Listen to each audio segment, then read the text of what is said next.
Hi. Did you ever look at a picture of yourself and slightly be taken back because you saw yourself at a vantage point you're not used to seeing? Maybe it's a picture from behind or a side.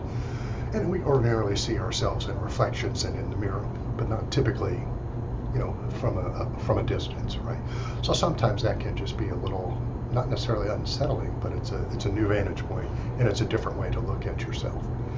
Well, our courses are similar to that. Sometimes we can become so immersed and familiar with our courses that we find it helpful to look at our course through the standards and evaluative process of something else.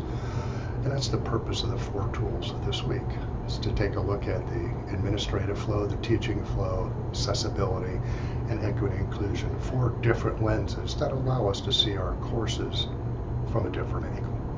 And after we process that, in the flip, we're going to respond to 4 prompts based on that process and our reflections, respond to that and do our reply in the flip, and then we'll reply to others as well.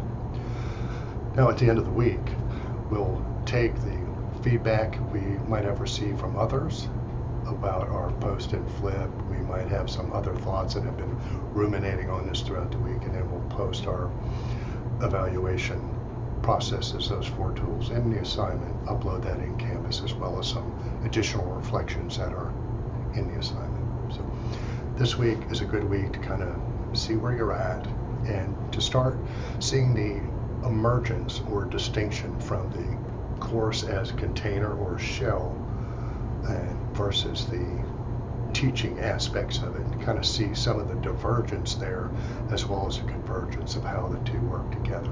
Now, it'll be exciting and it could be a little anxiety producing, as I mentioned, because you may surface things that you're thinking about. How am I going to get that done and for the next time I teach the class? But it's kind of like a picture of us or an angle that we're not used to seeing about ourselves. It's already there. This just gives us an opportunity to look at it through the eyes of others, and have an opportunity to engage in the conversation.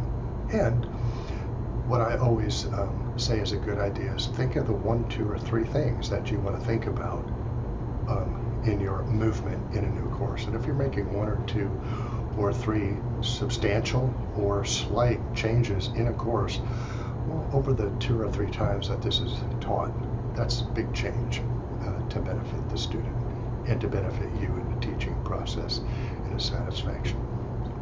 Look forward to seeing the conversations in Flip, as well as looking at and providing feedback on your assignments this week.